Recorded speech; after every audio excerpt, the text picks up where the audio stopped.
Christ. Oh no, wrong one. There was this one. Yay. Oh gosh. Hey everybody. Oh god, I'm warning you now. This computer is I don't know. It's being real dumb. So Well, I at least told Brandon that. Uh-oh.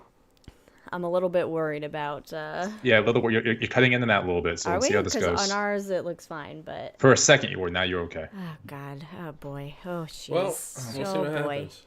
All right. Might be a real short podcast.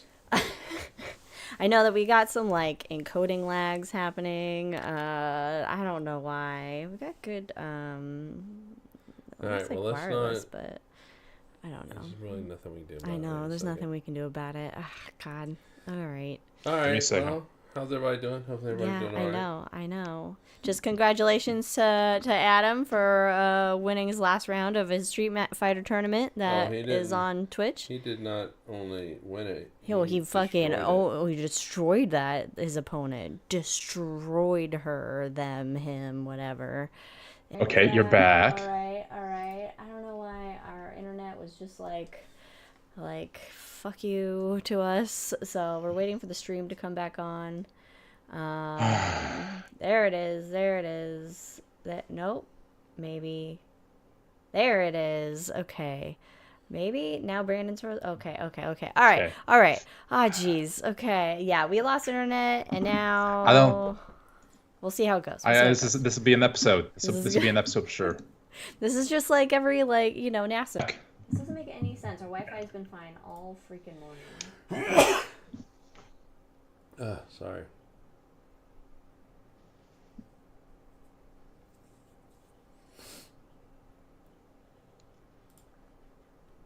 My Wi-Fi network's here.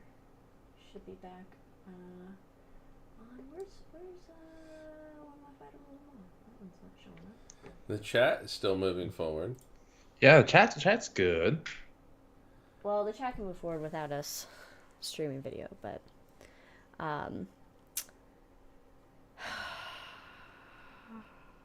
All right, let's just see what happens. We're gonna breathe for a second here. We're gonna breathe for a second. All right.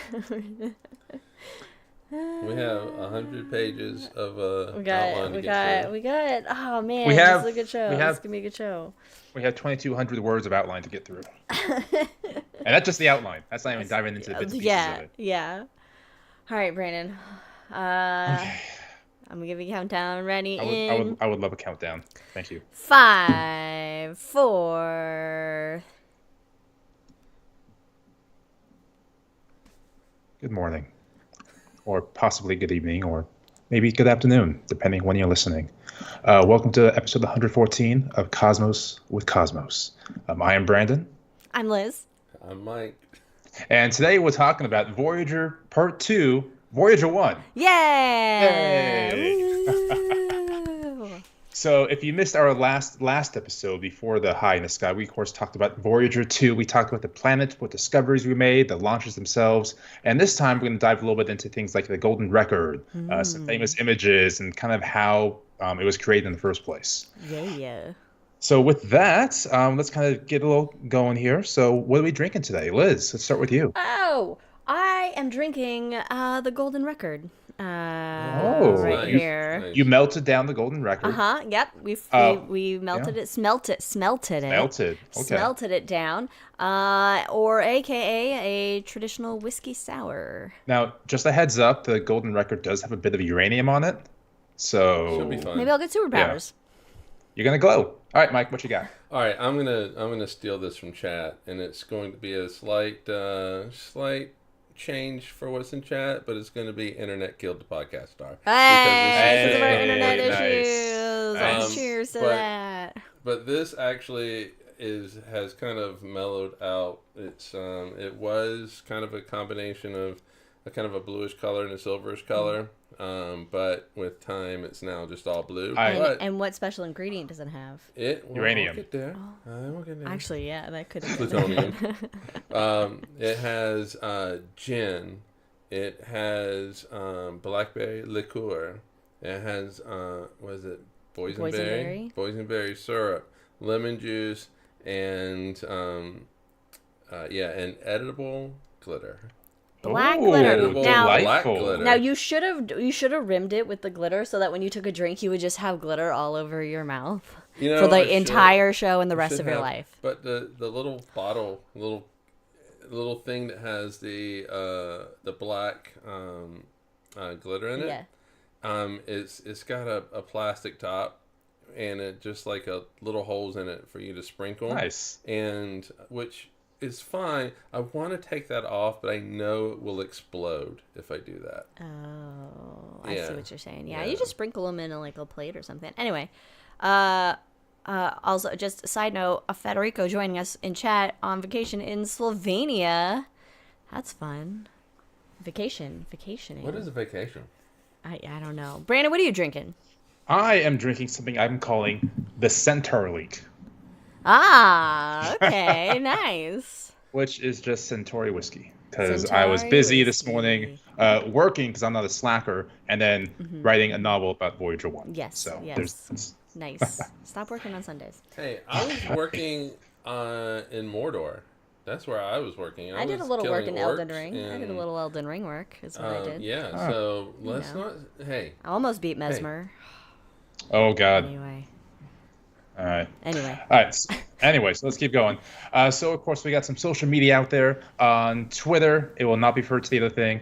We're at Drinking Cosmos. On the Insta, Cosmos with Cosmos. Please rate us. Follow us on the iTunes, Spotify, wherever you get your podcast. And don't forget to join us after the episode in The Hangover, where we'll talk about something or another.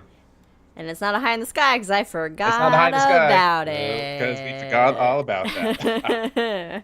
And we have some wonderful friends of the show, including Katie. You can buy her great stuff on Wildixia on Etsy.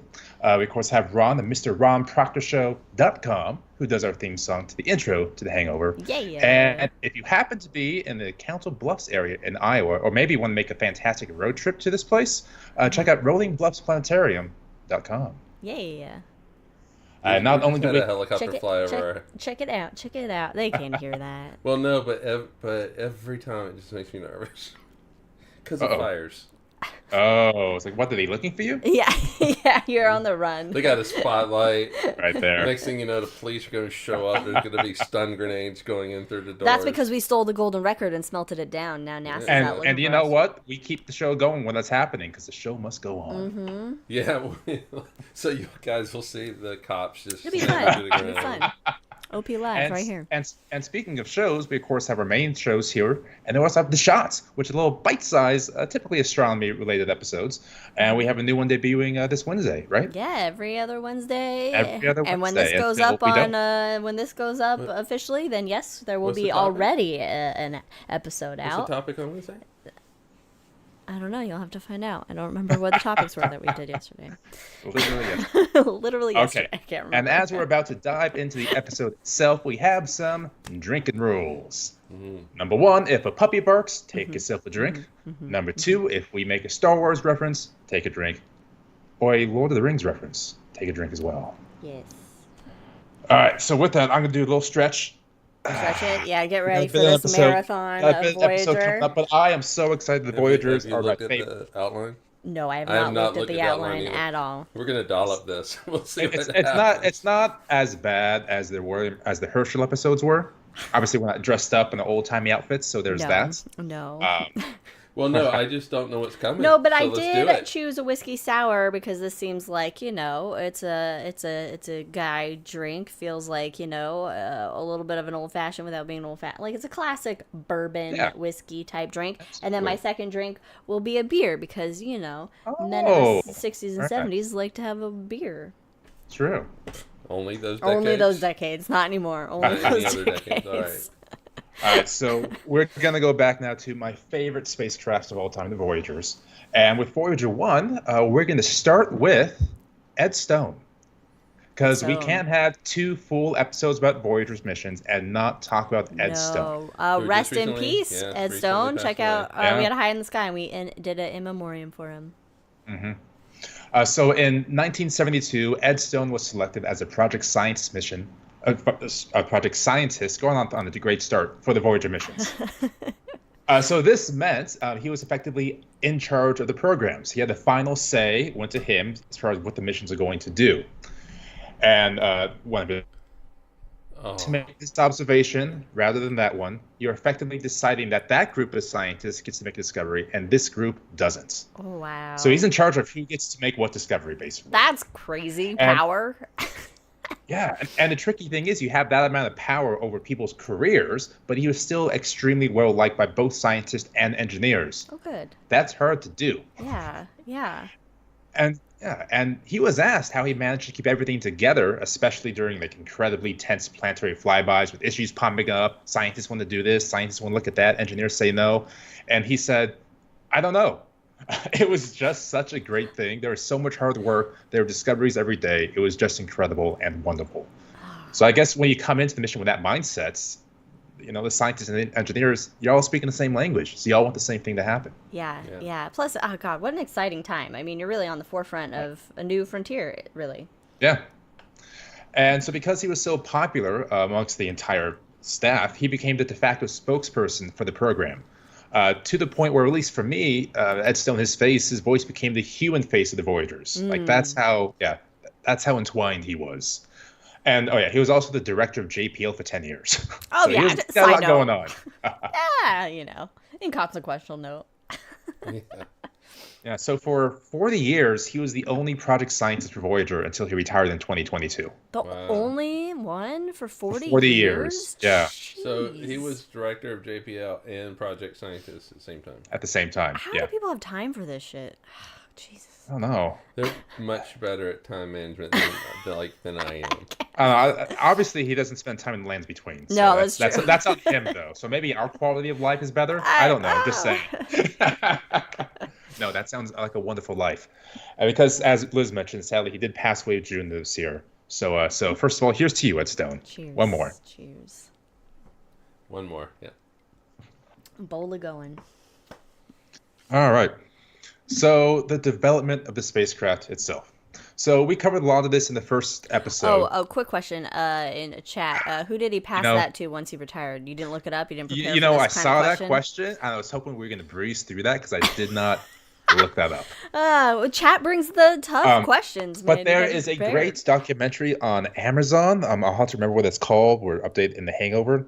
But it kind of goes into the current day-to-day operations of the Voyager missions, and they talk about the person who took over as well. So that's a fabulous documentary to watch. Okay. So as we talked about in the first episode, we realized in 1965 that the planets would align just right for a planetary flyby. So in 1970, NASA... Damn it. Come on. We're on a cliffhanger. This is so annoying. It's reconnected. Well, OBS is reconnected. I'm just so annoyed by our internet. I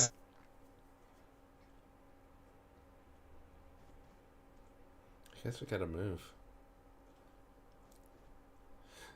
Yeah, drink. Drink, I don't know if we're, still frozen or not. Drink, oh God, Brandon's just, drink every time it freezes. Anytime somebody freezes. No, Adobe, stop updating apps in the background. Now you're causing the issues. Oh my gosh. Brandon's completely lagged out. Yeah, okay, we're clear. I thought we were clear, and it's just, now it's Brandon's issue. Well, it doesn't like... This is a great face that he's on. We should screenshot this. Alright, so we're fine. Brandon's not. We're fine. Maybe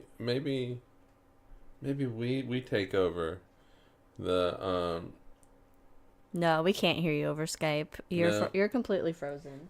You might need to call Skype back maybe. All right. Yeah, let's call him back.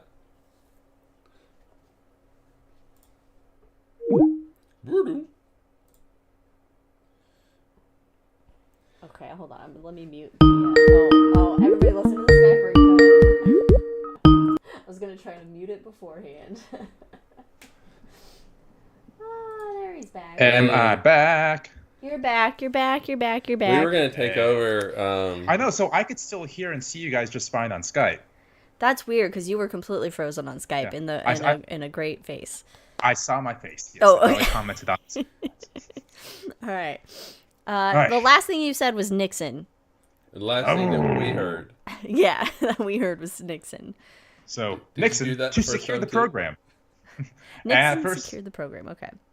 And at first, Nixon didn't really care for the idea, but then in the meeting, as legend has it, the NASA administrator told him that the last time this happened, Thomas Jefferson was in office, and he blew it.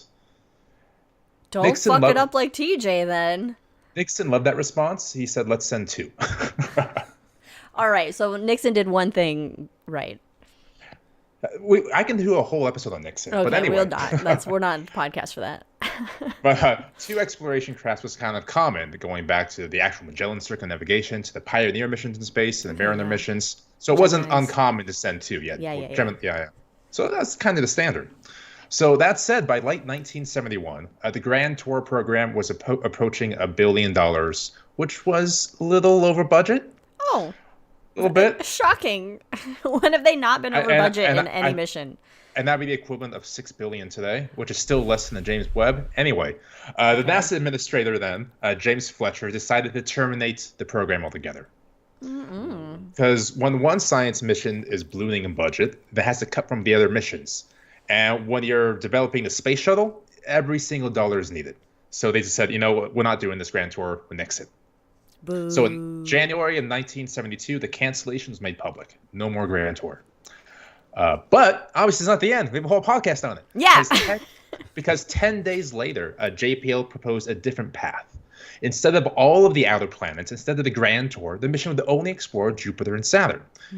And instead of a new spacecraft, they'd adapt the old Mariner spacecraft design. And so enter the MJS-77 mission, which stood for Mariner, Jupiter, Saturn, 1977. They have a great way with words. God. Yeah. So NASA accepted the mission in June and formally signed it in December. So we're off and running. And then in 1976, the project manager, John Cassani, created a competition to name the MJS-77 mission. Yes, please. Rename it. So candidates included Nomad, Pilgrim, Pioneer, and Antares. And so 5 months before, so out of those 4, which one's your favorite? Nomad, Pilgrim, Pioneer, Antares. Well, Pioneer was already taken, right? Yeah, that was taken, so I'm not quite sure why that was in there. I don't like any of them. I guess Antares because it just sounds futuristic. Of the 4? Of the 4, then Antares. I mean, Pioneer's already taken. I don't know what we can call them, like the great. Pilgrims are known for bad things. The great spreading smallpox throughout the universe. Oh, we gotta take a drink. I mean, how did you sit there and not go? Gotta take a drink because it's Gandalf. Yeah, right.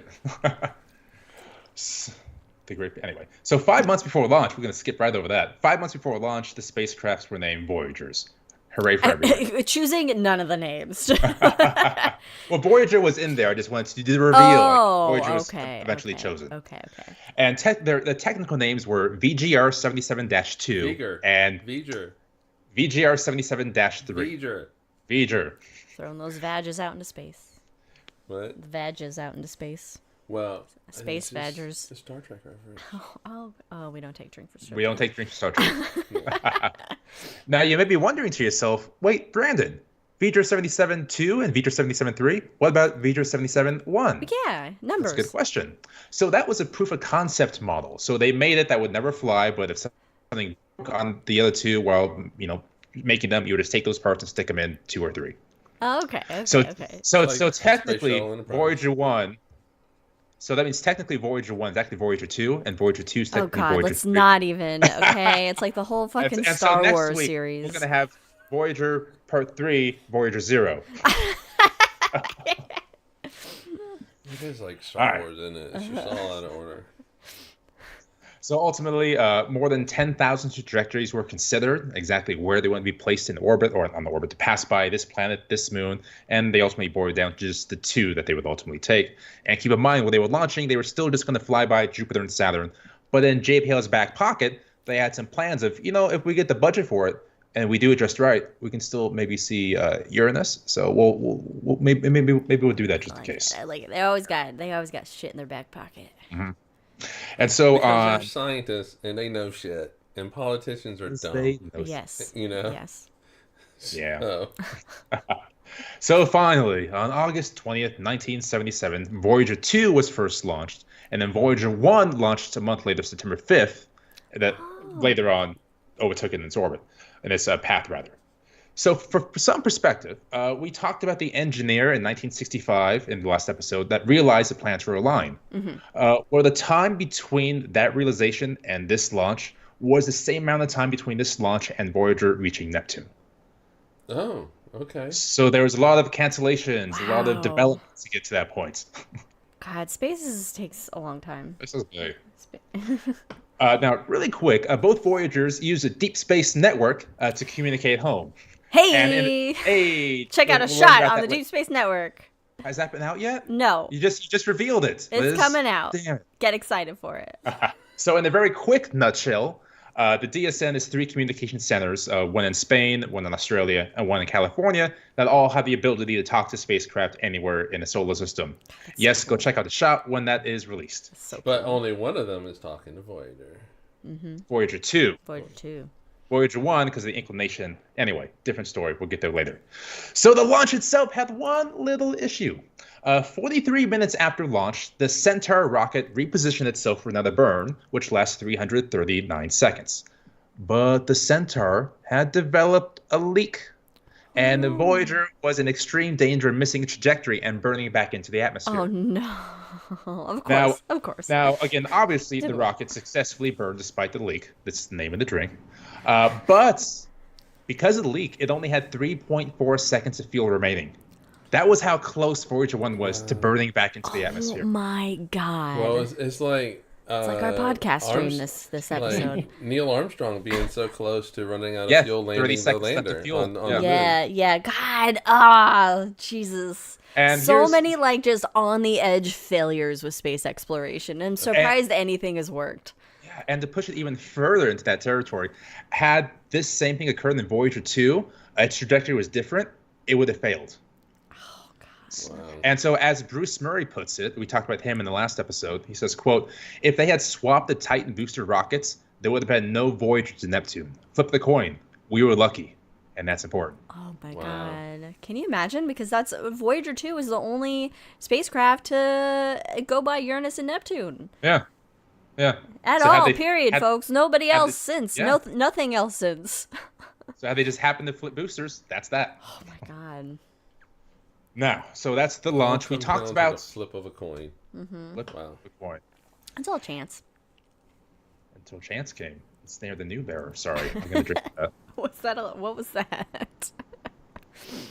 Don't worry about that. Okay. All right. So in the previous episode, we talked all about the science of the planets, what we discovered, what we saw. So go check out that for the science. We're going to dip a little bit more into the esoteric side in a moment. We're talking about the golden record right now. Which Liz is just chugging away. Oh, going through that. Absolutely. Yeah. So the golden record, the idea came from the British journalist Eric Burgess. And Eric Burgess was a fellow of the Royal Astronomical Society and British Interplanetary Society. And fun fact, he was also the science advisor for the James Bond film Moonraker. Hello, Governor. I like the inputs. And so one of these days, he was chatting up with Carl Sagan, and he proposed the idea. As one does with Sagan, yeah. He proposed the idea for the Pioneer missions. Pioneers are kind of the predecessors of the Voyagers. And ultimately, Sagan brought this idea to NASA, and they agreed. And they gave him 3 whole weeks to come up with a design. Okay. So how to represent humanity to the stars in 3 weeks, no problem. Yeah, sure. What year is this? This was the Pioneers, so this was in the early 70s at the moment. Oh, okay. So Sagan worked with a variety of people, including Frank Drake, to design the plaque. Google Drake equation. Yes, he was, of course, a famous radio astronomer who created the Drake equation, amongst other works as well. And so the idea behind this plaque was to give a rudimentary introduction of humans to other life forms, because the pioneers, like the Voyagers, were going to leave the solar system. This is a bad idea. Did nobody think this was a bad idea? We'll talk about that later. I got a bullet point for that. All right. So yeah, if something picked up the spacecraft, who are the beings that made it? Where did they come from? What did they like? What did they look like naked? All these questions were important. And they had to do this in a very constrained format. So the original plaques on Pioneers were only 9 inches wide, 6 inches high, and 4.2 ounces. Okay. Yeah. So they keep it light.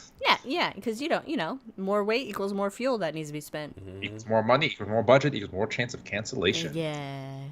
So the final images on this plaque, which would later become the cover of the Golden Record, included figures of a man and woman.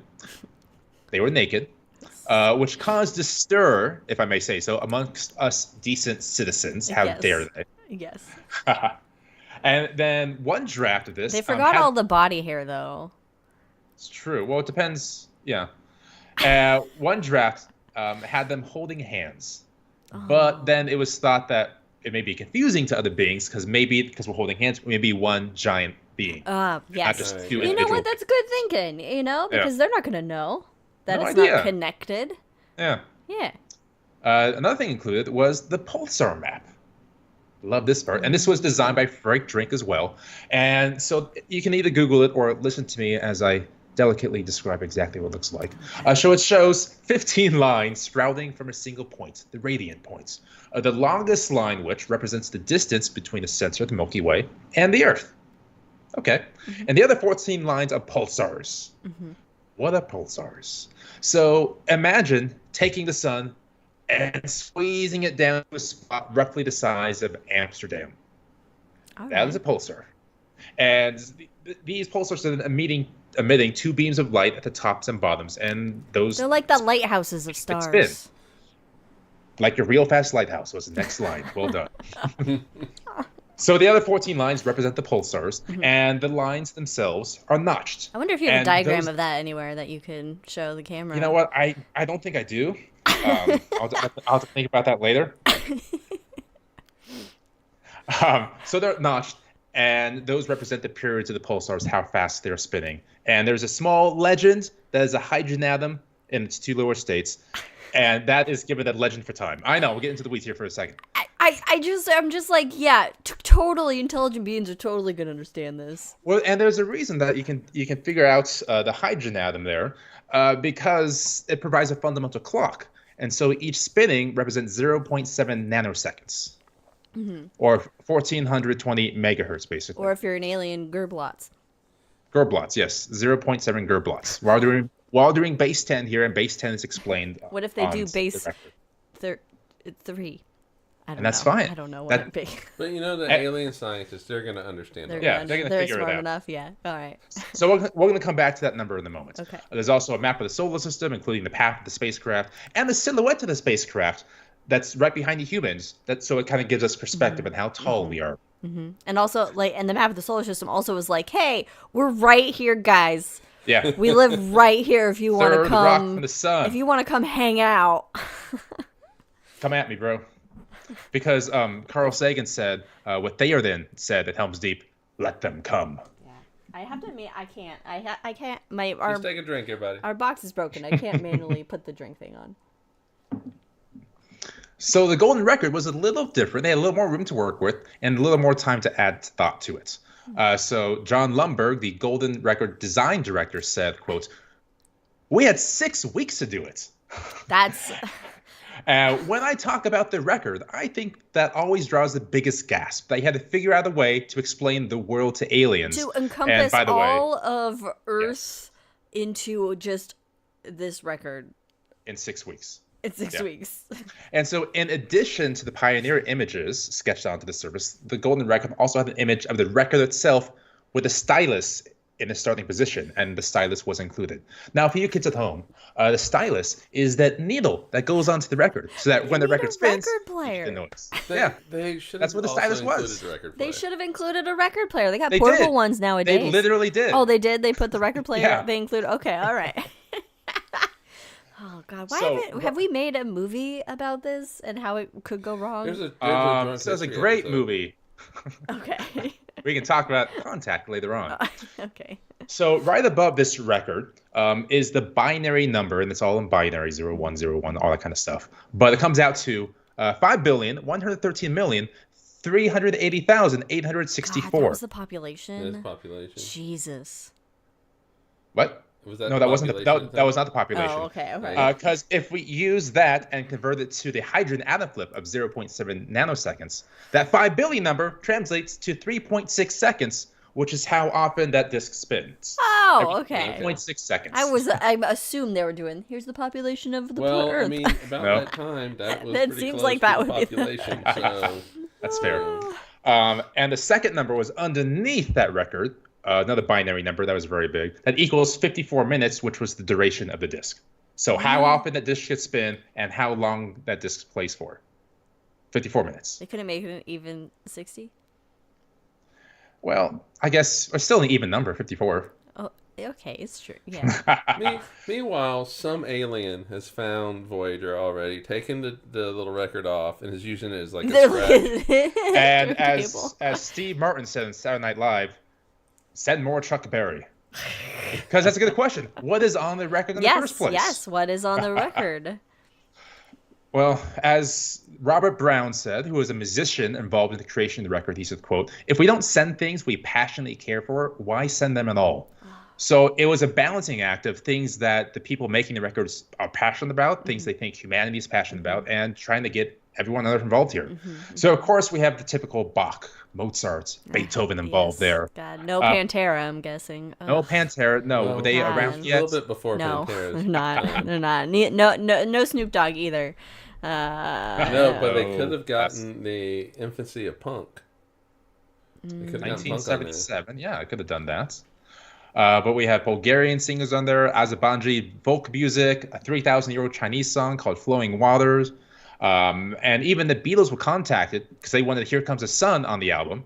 And George, Paul, Ringo, they all said, yes, let's do that. But the publisher said no. Fuck that guy. Fuck that guy. Dumb for the Why did he say Beatles. no? Dumb, because they weren't going to get any money out of it. Yeah. They're not getting any money anyway. They're going to the universe. And this was just like a couple years after they broke up, so they're still like at the height of the popularity. Yeah. And so as technically they're already being streamed out into the universe via radio waves, so that's fine. So as Robert said about this, quote, "In some ways, the Beatles were the most obvious choice to include on the music. It would have been like putting Shakespeare, who is obviously going to say no to putting Shakespeare on the record amongst, the host of Earth's great literature."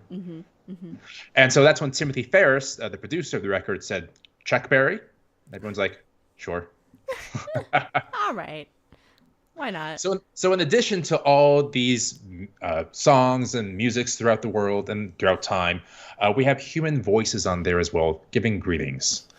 And due to the rush job, again, 6 weeks to ideate and get everyone on board and make the recordings, there were luckily 55 languages still spoken on the record. And likely it was people just in Cornell or people around the area that goes, okay, we need people that speak this language, quick. And because of that rush job, they weren't given specific instructions as what to say. There was no script. They just said, make it short, greet them. Just say hi, whatever you want to say. Are there any fuck yous on the record? Is there anything that's a little, I don't know, fun? Like come and get us. And there was something kind of like that. So the Amoy language says, "Friends from space, how are you? Have you eaten yet? Come and visit us if you have time." Have you eaten yet? Have you eaten yet? Come right? eat You're us. sending some mixed signals. Come on over. We're edible. What's squishy? In Korean, it's "How are you?" In Orya, it's "Greetings to the inhabitants." Greetings to the inhabitants of the universe from the third planet Earth of the star Sun. That's nice. Which, of course, the Sun is known by all aliens as Sun. The Sun. Yes. I mean, here comes the sun after all. Yeah. Serbian, it's "We wish you everything good from our planet." Japanese, it's "Hello, how are you?" And of course, Earth famously has Sagan's kid, Nick Sagan, saying, Hello from the children of planet Earth. Aw, that's Nice. adorable. And also could give, Children of the Corn vibes. I like Frozen. No, I'm good. Okay. No, you're fine. We're I'm all set. buffering. Look, guys, we're doing some buffering. We may It's drop what we or do not. here. It's What we just do what we here. do. Okay. We buffer. We're gonna do this live or Yeah, not. we're just buffering everybody. All right. There's brave waves of a woman in pregnancy, just to see what a brave wave looks like, thinking about love, for example. That's kind of fun. I'm sorry. Okay, all right. Yeah. And 115 images, along with the sounds of nature, including whales, because they thought, wait a minute, yeah, just like that. All right, Dory. And the thought process was they're hearing languages from humans, but what if we include other species that likely have some kind of language communication methods? So they threw whales on there, talking to each other. Yeah. They threw birds in there, communicating with each other. Yeah. And then thunder and oceans and things like that. So Thunder, we try to represent clouds communicating everything. with each other. Thunder is clouds communicating with each other. We had a lot of clouds communicating yesterday. I love that. We Yeah. did. So looks like we kind of cruised through that pretty well. So what are your thoughts you on that? fixed it, man. No, I'm just On looking at this. there's like two things. There's two sections left to talk about. So we can talk a little bit about that golden record. Is it a good idea sending our location out into space? No. You said no. You say no. I say no. We don't know what's out there. Look at our species as the only data point of species we have, and we are fucked up and not great to be around. We are not a good time. But we are not a mature civilization. We're not a mature society. We're still in our infancy. Whereas this interstellar spacefaring beings, they're maybe say, hey, we're a little better. We know how to treat other people. They're better. But you're assuming. That's a big assumption. Yeah. You know what happens when you assume? You make an ass out of you and me. Or alternatively, at this point, these aliens know where we're at. We're broadcasting all our shit. That's true. faster I mean, than that's any true. Voyager can We go. don't They need can the figure it golden out. record. And our first representative of our Fuck species over. in space is the 1936 opening ceremony of the Olympics, which is hosted by, you guessed it, Adolf Hitler. Oh, boy. Yay! Oh, boy. That's fine. So the That's first thing fine. they're going to do is Google Hitler and fucking... Okay. This doesn't seem too. They're just going great, to tap does into it? Yes. the Starlink satellites. Yeah, they're going to and look up Google. everything. They're going to... Yeah. Wow, you just deleted a bunch of shit. Anyway. I pasted it somewhere else. Don't worry about it. Oh, okay. Yeah, Look, I'm like, I get the idea, and I'm like partially for it, but at the end of but also I guess the you're what's looking at the it from opposite a of human the nature. pessimist in me? I was like, what's the opposite of Well, I optimist? think- Is like, oh, we're gonna die because I've watched too many space movies. Well, no, you've watched Humanity. That's what it is. Yes, You're I looking at watched it from a- Humanity, and I'm from a like, humanity every species perspective. is gonna be like horrible, like we are I mean, to each other. because humanity can't get along with humanity. No. Just look at the world. I mean, we Yeah. just can't do it. But then also, yeah, I mean, so look. you think that's gonna? What if there are Cardassians out there? We already have Kardashians here. Well, we They're don't. great. We don't have first contact there yet. We're not there. No, that's We haven't true. proven that we can the warp speed. Vulcans are all right, but But- they also don't show any emotion. So But the thing is, though, on the flip side of this, is that are we Uh-oh. we still This live? is saying something. Uh-oh. are we good? why are we showing? I don't know if we're good. I don't know if we're Uh-oh. good. I personally, I am not good. I am in this deep well of despair. We're showing by this our possible title issue. card for some reason, and I don't know why that is showing. You sure? I guess. mean, my because- feed looks okay. Okay. All right. Let's assume the feed's okay. We will hear about it if we're not. Okay. Liz Yeah, just your said what happens when we assume. Right. That's but anyway, true. That's the true. flip side to all of this is that if aliens do come, it might actually end up being the Vulcans. So what it might do is it might actually unify this world. Sure, it might unify it in such a way that we want to destroy the aliens, but it might unify the world. And so I want aliens to come. I want to find aliens because I think that it's going to. I think it would unify the world in a way that's just not expected. Yeah. But I also don't want them showing up with like Independence Day type weapons. You know what? Let them come. Oh my god. All right, Thana. All right. All right. So, oh no, it looks like we're done. Yeah. We ended the podcast. Show because I can't. We're still technically streaming, but we're not sending enough. I mean, the chat works. I don't understand what. Oh God.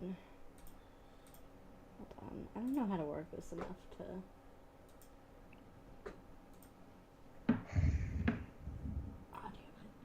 I'm trying to think of how I can.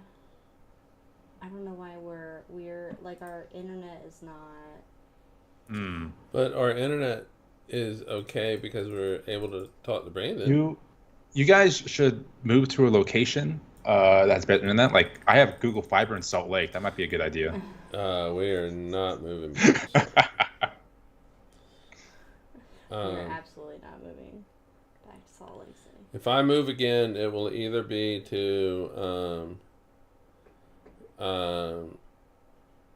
okay, is that documentary on Amazon? It's Quieter in the Twilight.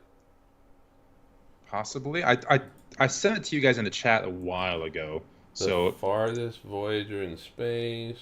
Voyager. Yes, that's the one. Quieter in Twilight. That's Quieter really fun. Twilight. Anyway, yeah. If we move again, it's either going to be to New Zealand or to Hawaii. I get to choose it this time. John Oliver had a big old thing about Hawaii. He last did. Episode. He did. Yeah. Yeah. I mean, yeah. It's spot on too. So I guess what we should do is just move to New Zealand. I don't know what to do. Do people even see us, or because No, they do not. They can't see us? Can they hear us? I don't know because YouTube isn't showing them. You can return to Hawaii, so clearly they can hear us. Whoa! Weird. They can hear us. Crazy. So if they can hear us, fuck it. Let's keep going. All right. Yeah, let's go. Let's go. Pretend this is 1943 and you're sitting fireside with Roosevelt and one of his Roosevelt chats. Okay? Hey, yes. That's a reference. That's a reference. But we all understand it, so that's a good one, I feel. Okay. So let's talk about as Liz scrambles. You can't see her scrambling, but she's like Apollo 13 mission controller right now. So let's talk about the, quote, last light. So the very first picture of Earth from suborbit, quote-unquote space kind of, was taken October 24th, 1946. And this picture was taken aboard a V-2 rocket, which has a whole lot of connotation going on there. But since 1946, there have been a few Earth pictures that have really stuck out. Most notably, Earthrise, that was taken on Christmas Eve, 1968, aboard Apollo 8. This was called in 2003 by Life magazine, quote, the most influential environmental photograph ever taken. So it's been, photographing the Earth has been big for our culture. So because it's really special to see your home. So that's why whenever people see Google Maps or a new zoomable map of the world, or you're in the planetarium and you pull up the Earth, one of the first things they want to see is go find their house, because it's just special to look back and see where you're at. And so once again, here comes that Carl Sagan guy. So as Voyager 1 had passed Jupiter and Saturn, its trajectory took it outside of the ecliptic plane to a point where it could possibly spin around and take a picture of nearly the entire solar system in one big family portrait. But there was some internal pushback to this, saying that flipping Voyager around towards the sun may fry the optical sensors. Well, first of all, so what? You're not taking any more pictures. And also that there's nothing else to look at. It's an unnecessary risk with no scientific merit. Like we said to the Beatles producer, fuck that guy. But as Sagan said, quotes, the point of such a picture would not be mainly scientific, but I thought such a picture might be useful nevertheless as a perspective on our place in the cosmos. Can Sagan come back? Yeah, hail Sagan. Oh my God! It was a tough one. I miss Sagan. I know. And so on Valentine's Day 1990, thanks to the pushing of Carl Sagan, Voyager 1 did turn around and took one last picture. And so Candy Hansen was the one to review photos as they came in. And as she said, quote, found Neptune, check. Saturn, check. No Mars, as expected. The crescent view would be too dim. And at first I couldn't find Earth, but then I spotted it, an array of that scattered light. And so as far as Voyager goes, every mission has a first light when the telescope or cameras first come on and they take that initial image. But taking it back to the very beginning, Ed Stone labeled this pale blue dot as Voyager's, quote, last light. And what a magnificent last light. Yeah. If you haven't seen it, look it up. And it is just such a beautiful shot. It really is. And oh my God, look it up. You gotta look it up. And then it's impossible to separate that picture now from Sagan's pale blue dot speech. So listen to that, get good feels, get the good chills. Yeah. So I don't know if I did it on my own or if it was with ENS, but I created with our software, Planetarium software, I created where Voyager goes to where that shot was made, recreated the shot in our software with Sagan's voice reading Pale Blue Dot. I love it. And in my last official Planetarium show, I made it a point never to quote Pale Blue Dot in any show because it's you don't want to say trite, but it's redundant in Planetarium. I never did it except my very last show. I'm like, fuck it. Let's get the feels. Let's do it. So that felt good. So let me say this right now. Voyager 1 is 24,546,377,985 miles from the Earth. Well, not anymore. I know. We're going to get there in a second. Because it has now entered interstellar space. So it's past the heliopause, where the sun's influence no longer has... So the most eloquent way I've heard this is that once you pass... The Voyager 1 is now in the location where the stars have a greater impact on it than the sun does. That's kind of the transition point. And so that is where Voyager 1 is currently at, in interstellar space, with its golden record, one of our secrets and hidden identities on there. And so I said it was 377,000 miles away from the Earth. Right now, it's 380,000 miles. Oh, wow. Plus 24 billion. Yeah, 24,546. So just in that, it traveled 77,000 miles, or kilometers, rather. That's fast. I mean, it's moving. It's definitely moving. Because it's got an escaped solar system, which it has. I mean... What? Oh boy. What two amazing little spacecraft that, and what they fundamentally rewrote astronomy books. And you can't even say rewrote. Do I have glitter on your nose? You can't say rewrote astronomy books. They wrote astronomy books. Well, no, but they did, because we all had, as if I'm involved. I was trying to make a bigger statement, but that's cool. Astronomers had these, ideas of what Jupiter and Saturn were, and what Uranus and Neptune had going on. Yeah, and so Voyager comes along and just point, right direction as to. But not only did it write the textbooks on these planets, it created these new mysteries. Why is Uranus the way it is, tipped over? Why does Uranus not have the storms that we see in Neptune, which is further away, which doesn't get the as much warmth from the sun, and so why does Triton have geysers that cut up at 90 degrees? Yes, but but also just Sorry. I'm sorry. Just looking at the chat. They can't hear us anymore, I don't think. No. Yeah, I'm trying to Oh, but we were doing so well. I know. I don't know why it's not coming back up because we have a connection and it's I had such a good conclusion. Damn it. Yeah, it's like we're like going. I don't know why I've done like start stream and stop stream, but if I end it on YouTube, it'll end the actual stream, and I don't think I can restart it from the same. Can you?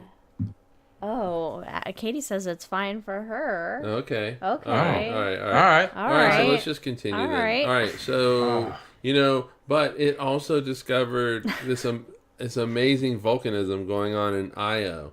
This tiny little pizza moon of Jupiter, and it's just it discovered so much that it just wrote books, and then of course video's clear and audio's clear for Katie. What? All right. Let's just keep going. Let's see all right. Anyway, we're continuing. And so then we rewrite the history books again with the Hubble Space Telescope. Then we rewrite the books again with New Horizons flying past Pluto. And who knows what James Webb is going to show us. Who knows what other spacecraft that we send out, what they're going to discover. We're going to be rewriting textbooks for a very long time. Hopefully. And I really love that. I love that. That is what makes me so excited about science. That's what science is, yeah. I don't know if it's the punk in me, but I really want these textbooks to be rewritten. Wait. Is science punk? It is. It is. Hell yeah, taking down the status quo. Yeah. Literally what it does. That's what it does. Just ask Galileo. I need that T-shirt. Science is punk. Science is punk. Shit, we should make that. That is. We could make that shirt. Oh my god! All right. Or that's the new tagline of Cosmos with Cosmos. Science is punk. Yeah. Science is punk. Science be wild. Science be punk. Science be wild. Yeah. So. So I will say this. Join us in the hangover because we're going to expand what's happened in our lifetimes as far as how science has advanced. Yes. How we figured out the universe is expanding faster and faster just in my own lifetime. The things we've discovered about the planets. It's going to be great. But for this episode, thank you for joining. Well, hold on. I don't want you to close it yet. We do have an in memoriam. Oh. Yeah. I think... Right before we get to that point, okay. Let me just say this other thing. So I took all these quotes from a variety of sources, including the book Voyager, Seeking Newer Worlds in the Third Great Age of Discovery by Stephen J. Pine, and, of course, The Interstellar Age, Inside the 40-Year Voyager Mission by Jim Bell, and then a number of NASA and JPL official histories as well. Jim Bell's got cool shit. He was my ASU, former right? professor for Brandon. Yeah, got an A+ in his class. Hey, of course you did. All right, Mike. Well, I think this should be like really from all of us, but we did since the last podcast, we did lose a member of the Planetarium community, Erin Steinert, who was up in Pasco, Washington. And she was only 41, but she if whoever you talk to, they will tell you that she was passionate about astronomy, but she was also passionate about education and and all of that. So we lost her. Week and a half ago. She was an absolute special light. She left an impact. I only knew her for like a week and a half when I was working on her system, but my God, you got to know her, and she was a special light out there. I met her for the first time at a LIPS in 2018. Live Interactive Planetarium Symposium, for those of you who want to know what that LIPS means. And then live that is true. That is true. I just assume everybody knows the little whatever they are, but But yeah, and so we lost a light universe, a little darker now. We did. So cheers to Aaron and your contributions to Planetarium education, as well as the beer brew community as a brewmaster and quizmaster. Remember what her place was called? No. Shit! Damn it! I just had it. God. Okay. It was Moondust. It was Moondust. Moondust Brewery. Aaron, you're phenomenal. I wish I got to know you more. Cheers to Aaron. Cheers. So everybody, do take this moment. Just tell everyone you love them. Hey, guess what? Love you guys. Oh, love you too. All right, cheers, everybody. Cheers. See you in the hangover. Stay safe. All right, now I'm going to try to go be right back. I'm going to try to refresh my webpage here so we can see ourselves. I don't know what's going to happen. I don't know what things are going to occur now, so be right back. Your mom's a punk mom. Oh, wait, I can't mute us now. I need to mute us. No. You're muted, Brandon. We're not muted at all. Right. Except for... Go lie down. We got more show. You appear frozen. Do you? Do you? I can't even... Okay. We're all frozen. Everybody's frozen. Cool. I wonder if I refresh this page, what's going to happen.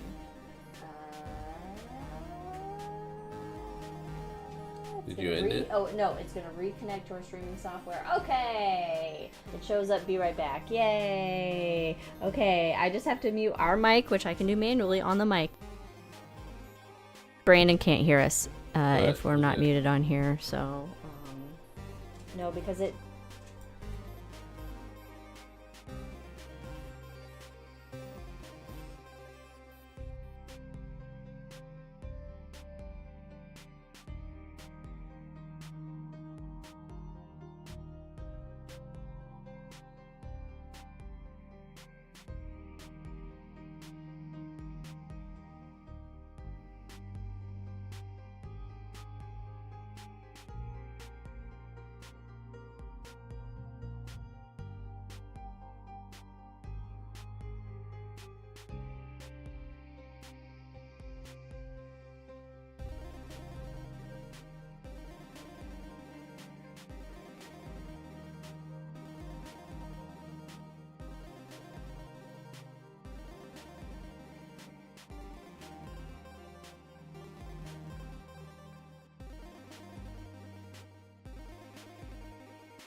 We're live. We're here. I see us on our... I just had to refresh the web browser to show us back up again, but I was too scared to do it. Meanwhile... well, okay, that's fair. That's fair. But Katie told your mom to do it. Yeah. But your mom is a punk mom. I like that. Yeah, but mine's connected to the streaming, so I wasn't sure... No, yeah. I just really like her. Yeah, she's a punk... Mommy, you gotta get a tattoo now. This is punk mom. It's funny. On my YouTube, it's still, even after refreshing, it's... Oh, there we go. I'm back for the 16th time. Okay, Brandon's work now. Oh, my gosh. All right. What an episode, everybody. Yeah, what a good little episode. Karen, I will go with you. And you already have a punk we will tattoo. get tattoos. What? You already have a punk tattoo. Oh, well, I can say punk son-in-law. Punk dad? No, she can get punk mom, punk and I'll get punk son-in-law. Just add a little bit under your in-law. punk, just son-in-law. Love it.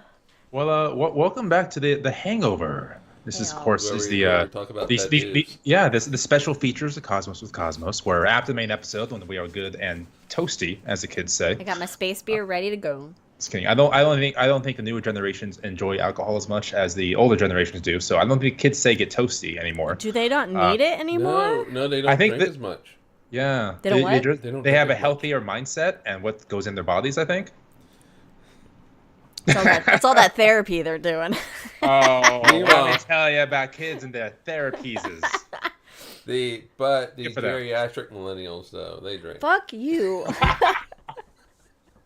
Wow. It's elder, sir. Elder millennial. We're all Mormon. Wow. We're all Mormon, us elder millennials. I have never said fuck you to you. Wow. It was a split joke reaction. I'm sorry. Patting of my leg with this.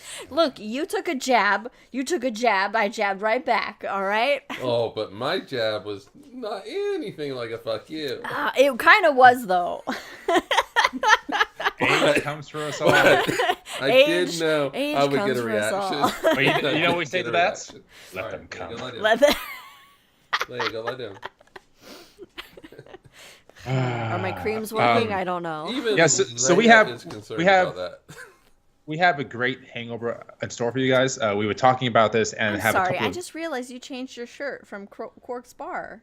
Right, yeah, because spacey. Oh, but Quark's Bar is also spacey, so I thought that was your shirt. Oh. You know, I was lining up a great hangover with some great topics ready to go. This is like, wait a minute. I was sitting next to this guy for the last hour and a half and just realized he's wearing a different shirt now. I must interrupt. Yes.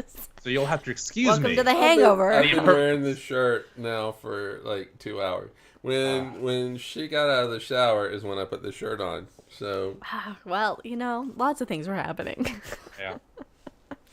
Anyway, continue with your hangover, Brandon. So thank you. As we were discussing previously before I was interrupted this is the hangover. At the speed of a meteoroid coming through the atmosphere. But I love your shirt, though. Check out our episode on meteor showers. Hasn't come out yet. No. Hasn't come out yet. Just like the DSN. God damn it. It's amateur hour. So as I was... NPR voice.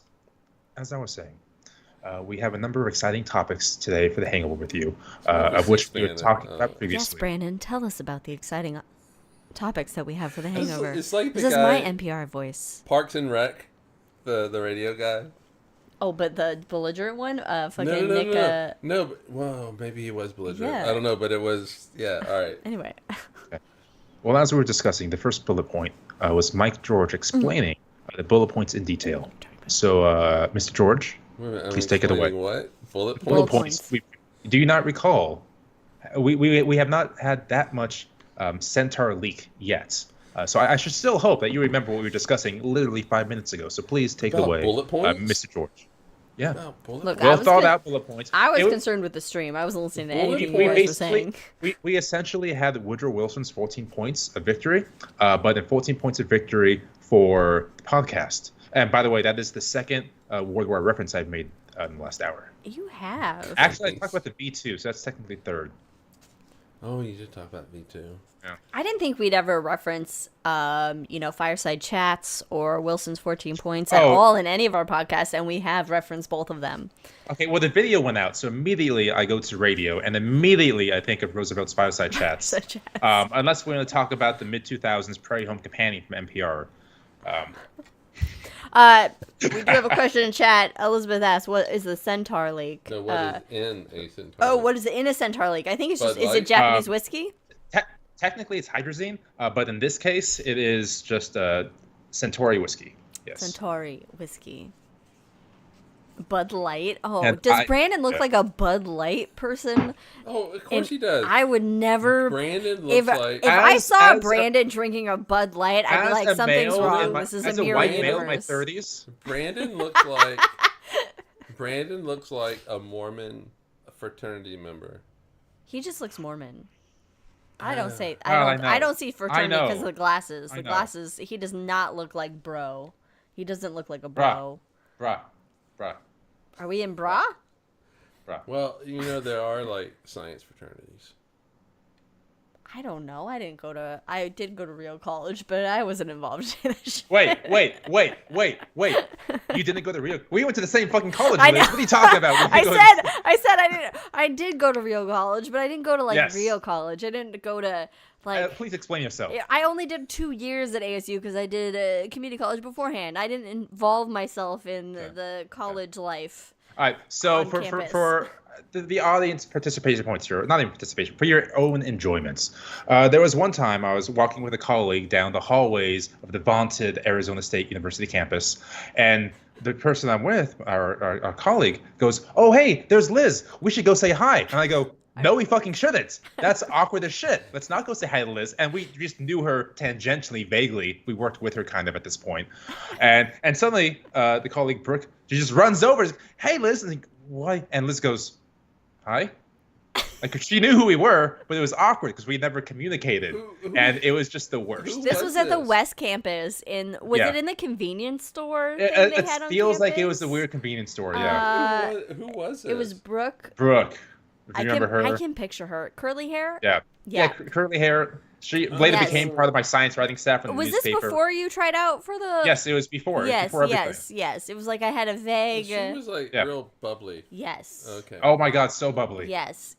And I'm just an antisocial, I don't know what to do when people communicate with me person.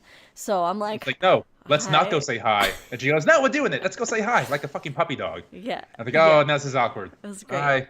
We'll see you later then. But now we're best friends. Drink.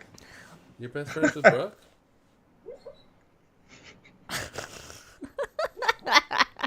Yes.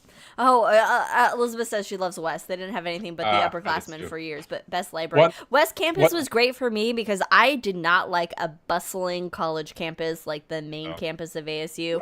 I preferred a much quieter, desolate campus that ASU West was. First of all, is that Jackie? That is, do you hear it? Yeah, there's puppy dreaming, and it's Jackie. Jackie's puppy dreaming right now. He's chasing something. He's getting something. He's probably chasing that FedEx dude. So since we're on the subject of ASU West, we're not going to do a deep dive here, but one of my favorite professors, his name was Professor Ackroyd, which made me happy, first of all. No relation to Dan? No relation. He was a political science professor, and I took him, I think, for grad school. Of course he did. And one of his favorite things was, after talking about the implications of all these geopolitical conversations we're having, he goes, "The best way I deal with this is a bottle of whiskey when I get home." Oh my God. Every time. Beautiful. And his humor was so beautifully dry. Oh, I wish I had him. And every time it ended with, "Whiskey is the answer." So that made me happy. I wish I had a professor like that. Side note, my mom says, according to my dad, Bud Light leaks out of Panthers. I don't know what this means. There are a couple questions there. I don't know why he's saying it. I don't know where it comes from. My dad's not a Bud Light drinker, though. I will say that. So this is definitely a slight. Okay, so I know. Yes. Okay, that's what it is. Panther piss. But okay. It's such an odd animal to reference. Leaks out of Panthers. Of all the animals, hey, we're gonna go with Panthers. If I had to guess, my dad, everyone. If I had to guess what alcohol your dad drank, I don't imagine your dad drinking things. I don't know him at all, but I'd imagine it's some kind of really well-refined scotch that they'll have like once a month. Yeah, I mean, he does like a bourbon. He does like a bourbon. He does request bourbons on his Christmas lists and stuff. So I have gotten him some good bourbon.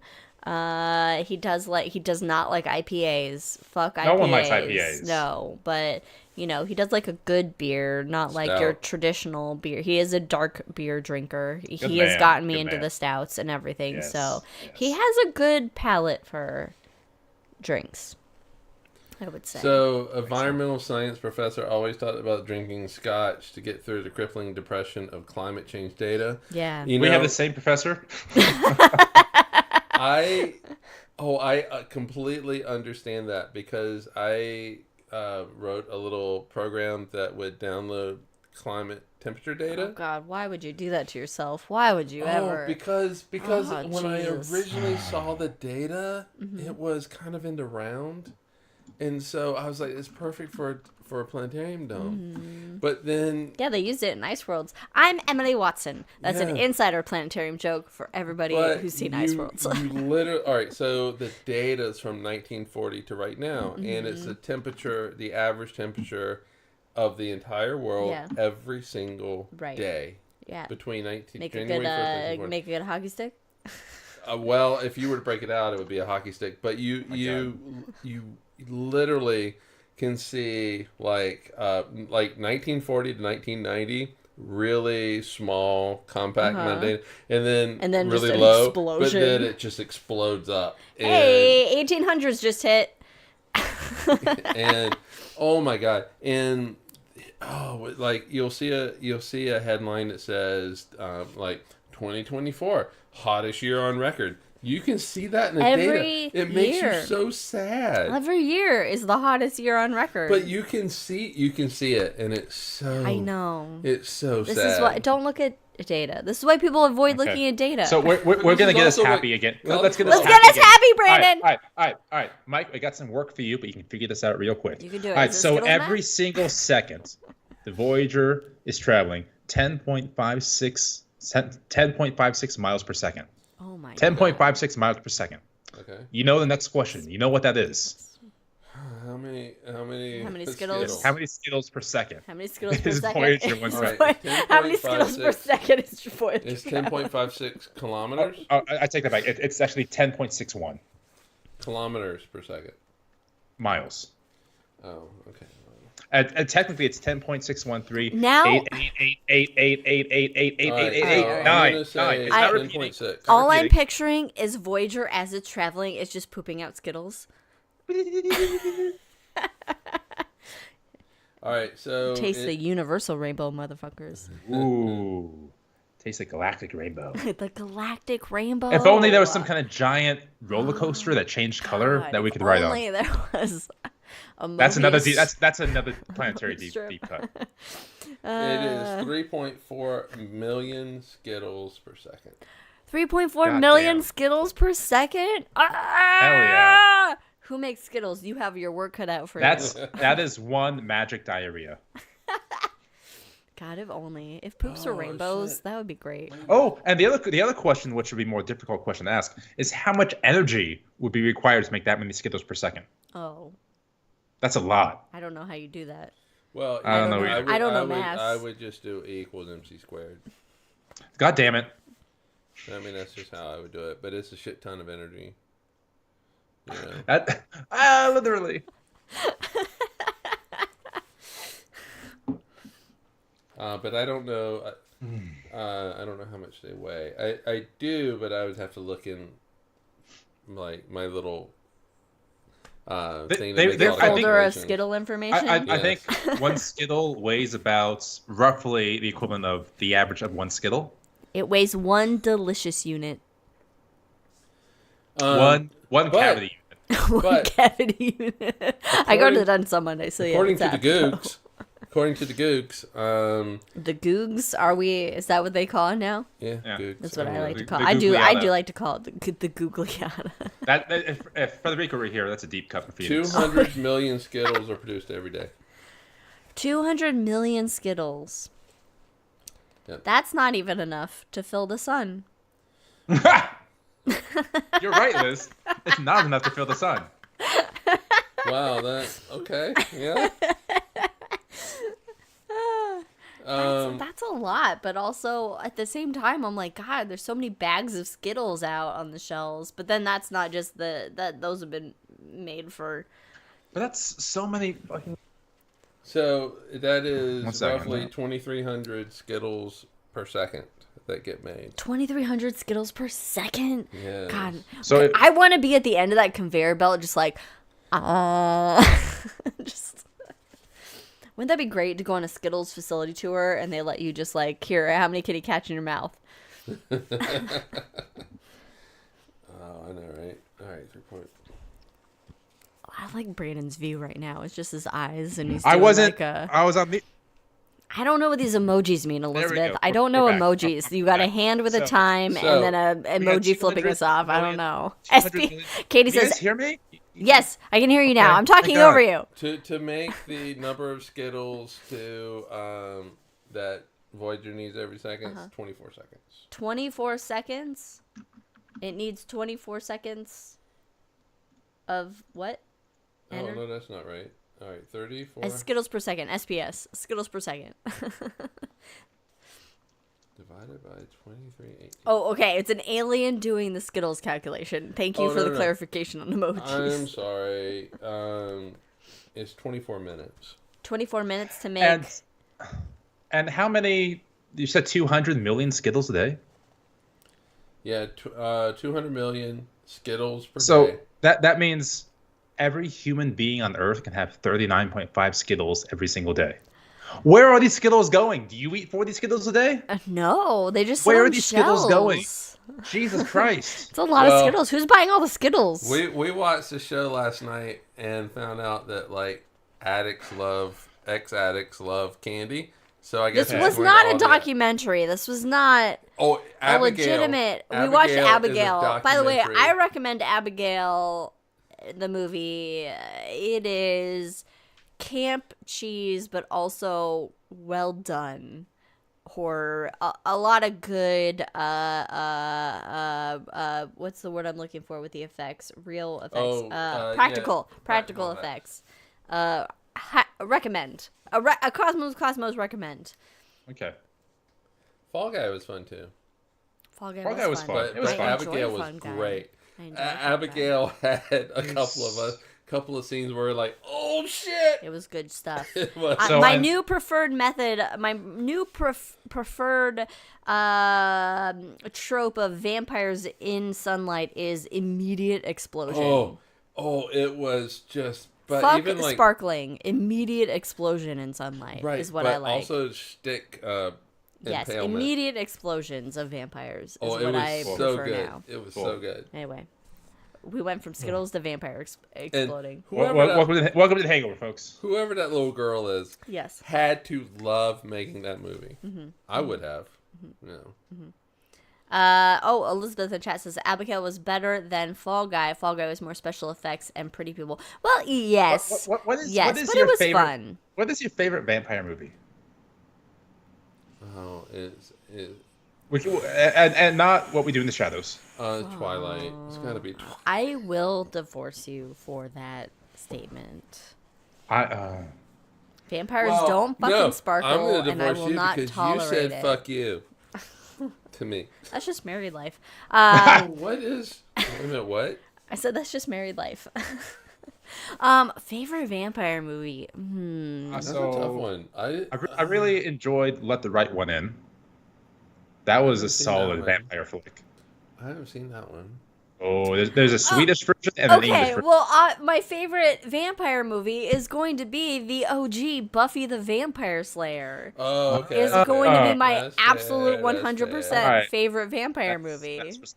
That's fair. All right, what? Yes, which we did watch recently at my bequest. Behest? No, it was, wasn't it? It was because you said Yes. and I went. It's not in. What's not in English? There's also. Let the Right One In. There's another one that's the English version. Oh, okay. It's not as good, obviously, but still a fun one. I think I may have seen that a long time ago. I mean, you got your classic Nosferatu. We watched that a couple years ago. You know, we like to put that up for Halloween. We project that in a window for Halloween. Which we can't really. I mean, we could do here. You have, of course, the classic Interview with a Vampire. Sorry, I just looked out my window. Vampires? I'm on the 7th floor, and I have this big brick wall on top of the building next to me. I could totally project something on that wall. Yeah, you should. Oh, that's fun. That's if only I had a fun. place that had lots of projectors I could use. God, if Damn only. We could bring him out the Pico, see if it'll reach. You know what? I have seen Let the Right One In, I think. There's also what's the one with Kiefer Sutherland and what's his name? Also child star, but survived, but is still at Corey. Not Corey Haim. Corey, the other Corey. The boys. The Lost Boys. Yes. Yes. You know, I'm gonna say that we have to watch some of these movies. There's a lot of good vampire movies. I mean, I did enjoy Underworld. We said not What We Do in the Shadows, Adam, because that's obviously the best vampire. Use your listening skills, goddammit, Adam. God, get out of your Street Fighter tournament. Abe Lincoln Vampire. That was fun. That was a fun book. You know what is so sad is What We Do in the Shadows last season. Last season. Everybody has to move speaking of last seasons, we got Lower Decks last season coming out. That one's gonna hurt. That one's gonna hurt. Yeah. Lower Decks is so good. When is that? I think October. Yeah. Oh, you know what? Same with What We Do in the Shadows. You know what starts on the? I think when Metallica and Pantera are playing. Is the Rings of Power. Rings of Power. Yeah. Well, that's okay. I enjoyed the first season of Rings of Power. That's what I gotta say about that. In chat, Elizabeth says you guys would have the best reaction videos watching these movies, like that Andre 5000 robot puppet show in the late 90s. Mystery Science Theater 3000. Yep, that's the one. Mm-hmm. Oh, my mom says her favorite series is Buffy the Vampire Slayer. See, I didn't know because of Angel, Mom. That's why it's your favorite series, is because of Angel. A little David Boreanaz action. Excellent. Yeah, we could. I mean, who doesn't? I mean, it would be fun to do a Mystery Science Theater 3000 version of, but it's been done so many times. When this podcast first came out, I tweeted a bunch of reactions to old science fiction movies. That was fun. But now Twitter's a graveyard, and I don't know what to do with it. I have no idea how to do this now. I know. I don't know how social media works anymore. It's not a thing. We have to be on TikTok. Is what it is. We have to be on TikTok. I don't have the energy for that. I'm almost in my 40s. I don't have the fucking energy for TikTok. That's a young Gen Z game right there. And as Admiral Kirk once said, exploring the universe is a young man's game, just like TikTok. Exactly. That was a quote directly from Star Trek II Wrath of Khan, which I definitely didn't watch yesterday in the theater. You didn't see that in the theater last night at all. It's so much fun. Who did the stars for Star Trek II? Oh, it was some startup company in 1982, or I guess it was only 20 years old at that point. It was called like C&D. I don't remember what they're called. Yeah, something like that. Yeah. How many people at C&D realized that they did the stars? Not fucking enough, goddammit, and they're all gonna know Monday morning. Fuck yeah, they will. Fuck yeah. I know, Katie. You need to do some art marketing. I'm gonna print some of your prints and sell them locally. I'm just telling you now. Oh, Katie, how do commissions work? Like, do I send you like references? Oh my god, just text her. Just text her what you want, and then she will work out the deals with you. She keeps telling me Brandon hasn't messaged me about commissioning. I'm like, he will. And I am socially awkward, is why. We're all socially awkward. That's why we're friends.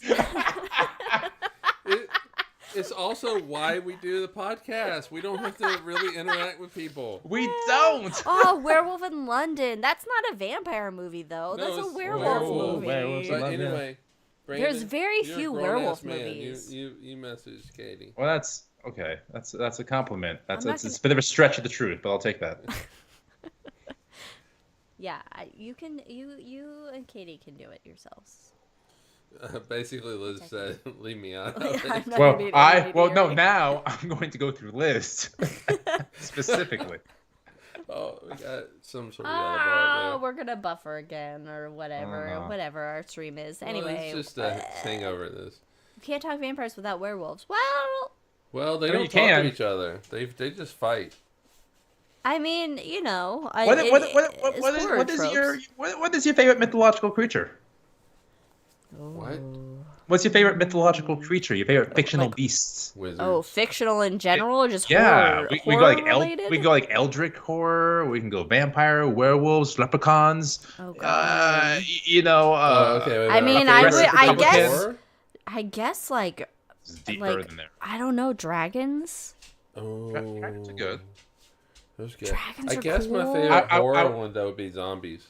Zombies are Because good. I mean, if it's horror, keep it's gonna coming. be vampires. So really, I was just reading something this week talking about Mom. why dragons are representative in almost every culture. It was the idea that dragons are an amalgamation of all of our horrors based into one thing, like a flying snake.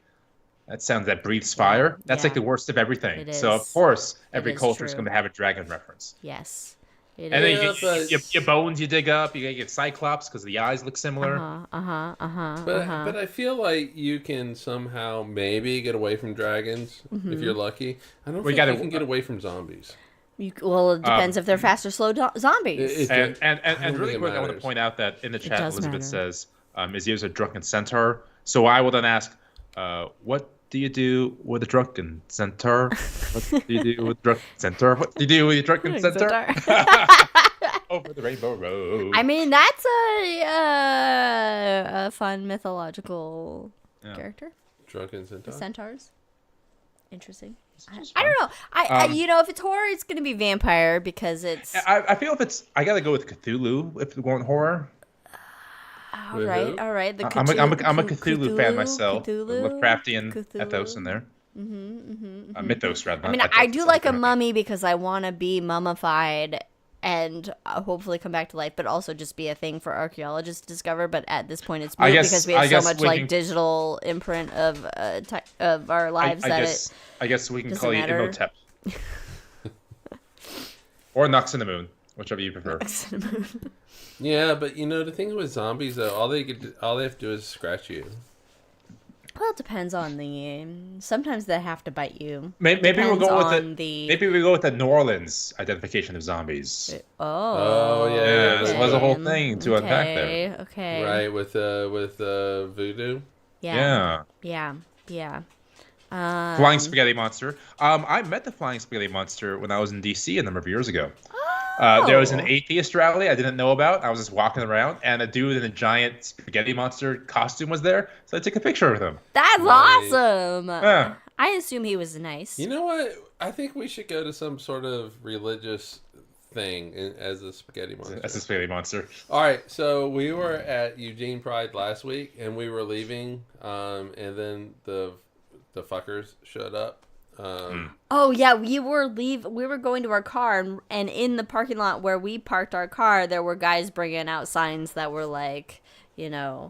Oh. So Signs that belong in Salt Lake. Yeah. But what they had were like abortion signs, and I just made the comment like, the gays are gonna be your best friends because they're gonna adopt. The gays are not aborting. No gays. If the gay wants to have a kid, they're not aborting it because they paid a lot of money to have that fucking kid put in some belly or to whatever. Gays have a lot of disposable income because they ain't got kids. Wait, what he said that I should have lots of money because I have disposable income because I have no kids or married? Yeah. So you're not doing something right, man. I don't know what to tell you. You should have some pretty. He's spending. But anyway, so $1,000 on Hobbit pictures is what he's doing. But okay, listen. We're gonna get the chat's input here in a moment. Yes. But what we should do is we should show up some religious thing. Like we should go to the Southern Baptist Conference as a flying spaghetti monster.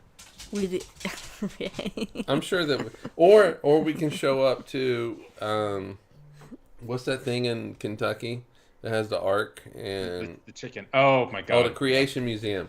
We can just show up with as a flying spaghetti monster thing. Different story later on after the podcast. Anyway, so friends of the show. In about less than a month here, we have our Fan X, our Comic-Con here in Salt Lake, and I have the opportunity to see 4 Hobbits. However, I did not have the $1,000 to go see the 4 Hobbits.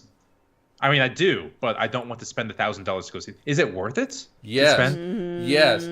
You don't even the need 4 the chat. hobbits. It is worth it. So I mean, that's the 4 hobbits. It's all the hobbits. But I need to support my drinking habits and my food habits. It's the main hobbits. You'll get paid again.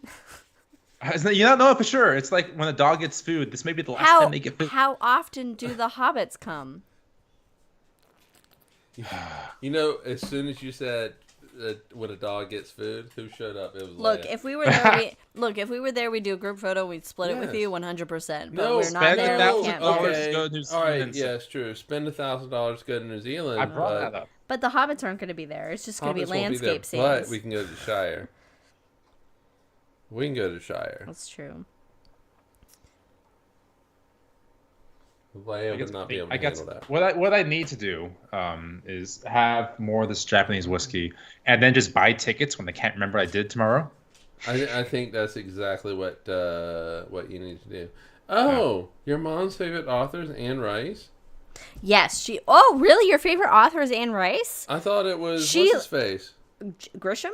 No, King? Stephen King. Oh, look at me go. No, she did read a lot of Anne Rice books. Maybe it's because all the books that I see in like her little library are like Stephen King books. There are a lot of Stephen King books in the library. Yes, my mom surprisingly read a lot of horror books, which then, she let me start watching horror movies at 6 years old, so shouldn't be surprised. Parenting done right. With my love of horror and gore, and fascination with dead bodies. Yes. Huh. I would love to go, do a little, you know how they do ride-alongs for cops, but, a ride-along, but not a ride-along, but a visit-along for, a coroner or something? Oh, my God. I'd love to watch an autopsy happen. That would be fantastic for me. You can get a part-time job at your local, what do you want to call it? Funeral home. We don't have a local funeral home. Well, guess who can start one, Liz? Bring out your dead. And it's just That'll that be the going slogan. through Main Street. That's it. That'll be the slogan, and the marketing is me going through Main Street with a cart. I would involve myself with a place with that tagline. Bring out your We can dead. get little cards. M42 funeral homes. Yep. Bring out. Oh my God! Yes, that's a good point. So we had a colleague who ended up going to work with dead bodies for a while, really? And she had the craziest stories of going. Okay, so she would go to these places after 911 was called. There's a weird smell coming in. They realize it's a body that's been dead, and so she would walk. Gruesome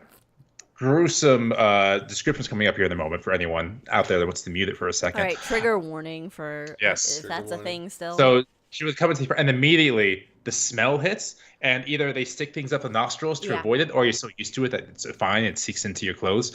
But the body had been there for so long, it basically had melted and congealed and became like this weird pudding thing. Gelatin, basically. Yeah, so if they stay there too long and they just get this terrible smell and become gelatin. So that's the kind of job she had. It was great. Fantastic. Oh, she still does. God. Is this the Tally person? I don't remember this person. I don't if know you're if I if you're Tally. still in contact with Tally, tell her hi for me. I don't know if she'll remember me, but she was great. She's part-time at GCU. I worked at GCU for a brief time in the financial aid department. Don't you have to be Christian to work there? You don't. Be Jesus guy? They don't check, but you do have to sign a thing with Christian beliefs, and it's like whatever. You just sign it. Yeah, you sign it, but Jack, it doesn't mean anything. Here, man. You just can't say shit at work. I vaguely think I remember her. Yeah, no, she was great. Off. I randomly saw her at an airport one time. Yeah, Sally. It was great. Nice. Oh, sorry. I didn't mean to say names on podcast. Well, it was in the chat. Tally doesn't sound like a real name. It's fine. Like Tally Rasha from Diablo 2? Or tally votes. Sure. We gotta tally some votes. We gotta tally some tally ho! Oh, by the way, everyone register the vote if you haven't already. We are registered in Oregon. Oh, I know you guys are registered. Don't worry about that. Yeah. No last names. Anything else on the agenda here? What do we got? Did you have any final Voyager things that you wanted to discuss in? Oh, we do need to say, just for everybody, we should have said this in the main show. Yeah, we should have. I thought about it. But maybe I'll put a little thing when I post it on social. That this will be our final episode of the season. And we will return at the end of September with a High in the Sky for October. Or are we doing a real? September 22nd? Yeah, I think September 22nd. 22nd, yeah. Was it a High in the Sky for October or a real episode? I think it's going to be a High in the Sky. Yeah, because the next episode will be live from Salt Lake. That is true. That is the plan. September 8th, so then September 8th we'll be back. And then October 6th we're going to talk planetariums, right? Well, possibly, because now I'm thinking. September 8th. Oh, God. Hold on. My dates. You can't scream things at me and then have me cognitively understand what's happening. Granny Smith apples. Cosmic apples. Oh, gross. Okay. Apples. I don't like them in apple form. Sugar bee apples. I like them in, like, pies and shit. I do like, or turnovers. Turnovers, yeah. I mean, that's like a little small pie. Oh, that's true. It's like a So September 22nd and then October 6th. Yeah. October 6th, live from Salt Lake. Jack and Larry are going at Vicks, yes, that's what you put underneath your nose was Vicks. Yes, the Vicks. Yeah. Yes. So, what are your thoughts on the 6th then? I mean, we could do it in the dome. We talked about that. Yeah. I mean, we could do it in the dome just for us. But I have to bring recording you're going to stuff, need to put that on the calendar. Yeah, that's what I do for a job. Right. So not a big deal. But it needs to be like tomorrow. Either way, we will be back with a new episode on the 22nd of September. Oh, yeah. We're going to take a little break. You remember? As we will be out of town, we'll be hanging out with family and stuff. So that's what we're doing. What am I gonna do every other Sunday? Be like healthy? What do I do with that? I don't know. Play video games. Well, you can be like millennials who don't drink because they're being healthy. No, that's Gen Z. No, millennials. Millennials are drinking hard. We drink like the World War II generation. We're drinking hard because none of our dreams have come true because it got fucking fucked up by the previous generation. Oh, wait a second now. It's not us, it's the boomers. Okay, well... I don't know, but none of my dreams came true because look what I got. Hell yeah. Oh, look at you. Is that a Pokemon Charizard card? Is that a Pokemon? Yes, it's a Pokemon. Did I say it old-fashioned, old-timey? It's the boomers. Pokemon? It's the boomers. Is that a Pokemon? A Pokey? If I tried playing soccer, my card? ankle would shatter. That's a bad idea for me, trust me. Yeah, if I tried any sports, I would. I have trouble walking at the moment. Oh, you want a Pokeball? Ooh, I could do a Pokeball. Well, we don't have options here in Oak Ridge. I had a decent one in Eugene the other night, actually. I got a Pokeball. So drive to Eugene. Yeah, we can't right now. It's also an hour away, but, you know. All right, so I'm going to text you, Liz, with references so you can send that to Katie. No, I gave you her information. You will text her directly to the email that she sent. You can communicate with her one-on-one. Hey, watch out. She'll say, fuck you to you. No, that's only me. The moment's gone. No, the moment's you passed. will say, He's not gonna fuck say. you to him. Yeah, fuck you, Brandon. God damn it. Friendship ruined. This has been a fun hangover. We didn't talk about anything space that I thought we were going to talk about. No. I was supposed to do like a High in the Sky September for this hangover since we're taking a break, but I forgot about it. So for High in the Sky for September, just look at the fucking sky at night and find out what's up there. You do your own investigation of the night sky. That's right. You need to. You need to say, "Let's get high in the sky," and then say, "Look at the fucking sky." Let's get high in the sky. Look at the fucking night sky yourself, motherfuckers. I'm gonna make an iteration. Welcome to High in the Sky. Go fuck yourselves. Heard it here first. Cosmos. Cool. Cheers, everybody. Cheers. That's a good one. Is that it? Is that it? That's a good all right. Okay. We'll see you on September 22nd. September 22nd, we'll be back with an episode on something exciting. It's a High in the Sky for October. It's going to be a High in the Sky for October. Getting those pumpkins ready. We're gonna bark at a full moon. Howl at the moon. Why can't you walk? Ow! Cheers. Okay, bye guys, everyone. Bye. See you in a month. I have to manually do this myself because my You buttons got don't work. So it's not bye yet. So you gotta see us awkwardly click buttons, Yeah. figure things out while we're not muted. Weird. And Oh my Can god. we be professionals? we're out now.